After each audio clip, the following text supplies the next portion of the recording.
Jimmy, the Ole Miss situation, the success that Lane Kiffin is having is nothing short of staggering, in my opinion. I'd heard through the grapevine that was his main issue, is that with NIL, he wouldn't have enough to compete with the Alabamas and Georgias and Tennessees if he needed to do that, yet he is doing it. What do you think of what he's been able to accomplish in the transfer portal at this point?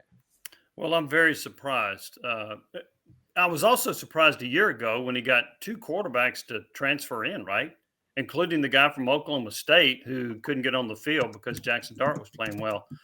Apparently, Kiffin's message about needing more money got out there.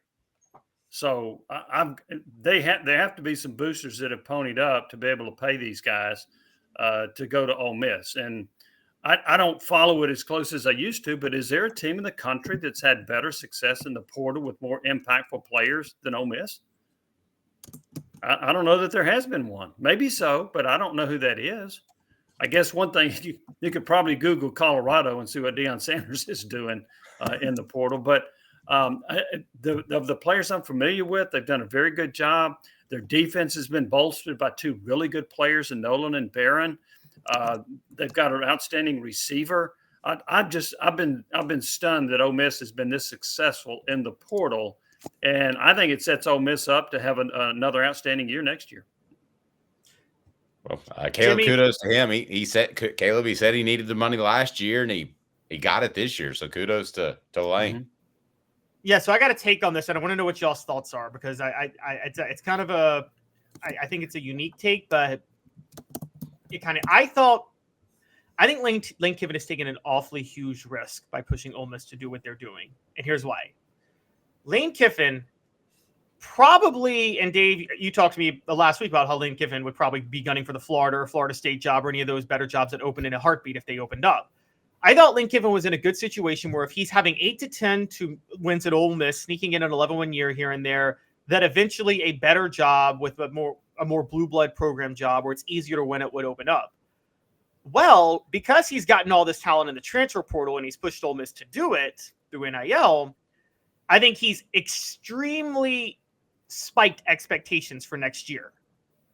Meaning if he doesn't deliver next year, his profile and his marketability to bigger jobs collapses completely.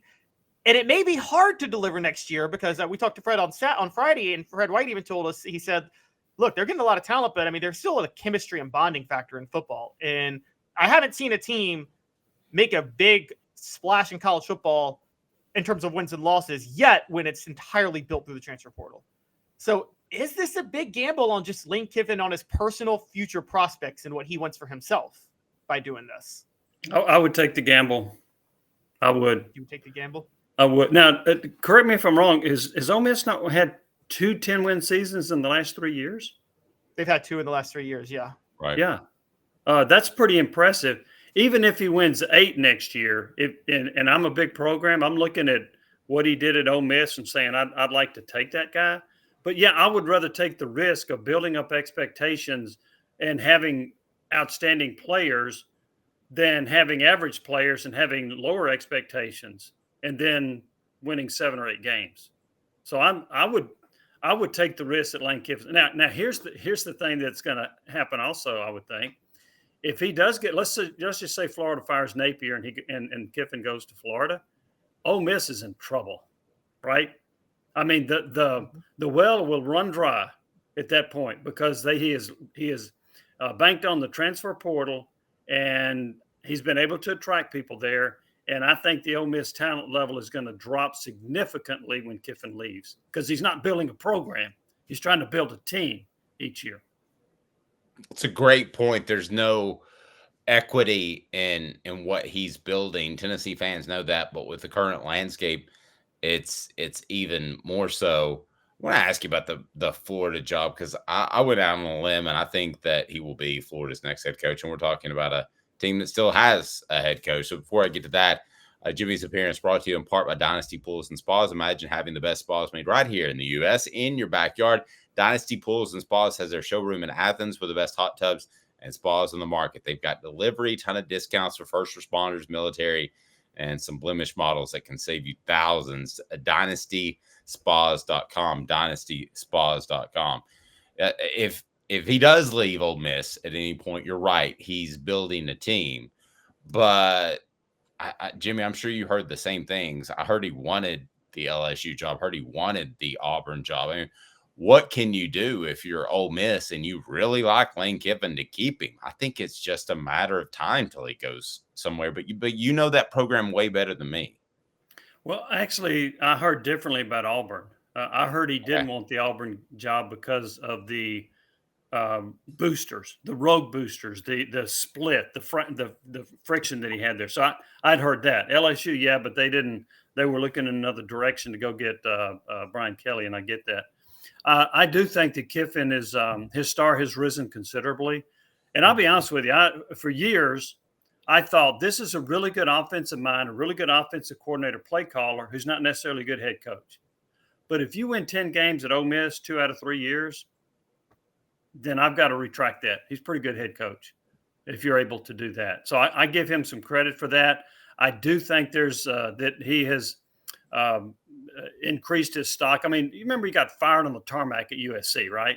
And he was kind of damaged goods, and then Saban helped rehabilitate him, and now he's done a nice job at some of the other programs he's been at. So I think he's going to be a really hot commodity next year, because I think he may even be after some point this year, which might occur.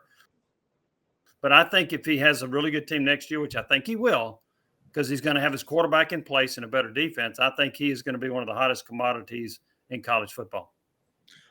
Caleb, I know you're going to jump in here, but let me ask you, Jimmy, if he could have if Florida's administration could have a Marty McFly moment where they hop in the DeLorean, go 88 miles an hour, and go back in time and take that little card that says Billy Napier and replace it with a Lane Kiffin, would it be right at 2 years ago? Would they do that?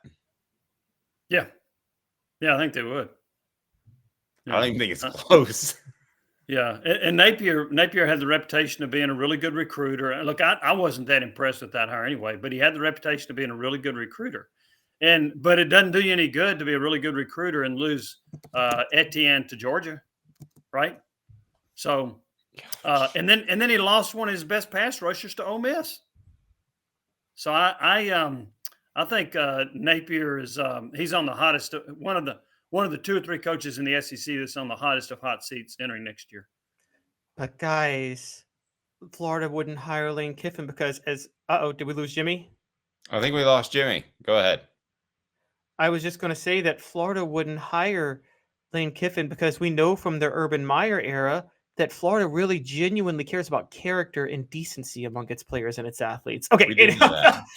What I was going to say, and I know Jimmy's I don't know what's happened here, but I do just want to point out that Lane Kiffin's marketability, and this is kind of my take though, Dave, and this is where I'm at. Don't you think so we both agree Lane Kiffin's long-term goal is probably the Florida job, right? Lane Kiffin, let's just say he wants the Florida job next year, right? Gunning for Billy Napier's job. Well, Dave, do you think he would have been more marketable for the Florida job had he had 8 wins next year with the team he already had at Ole Miss? Or if he has 10 wins with the current team? I think 8 wins with the team he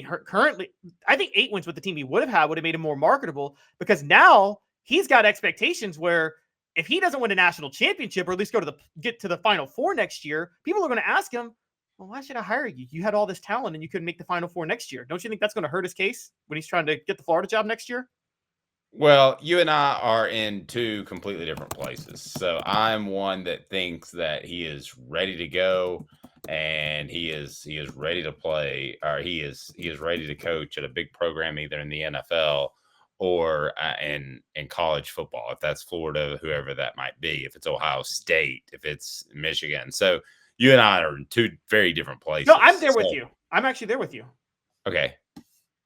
What I was saying is, wouldn't he have been more marketable for one of those bigger jobs had he had 8 wins with this team, with the original team, as opposed to 10 wins with all this new talent?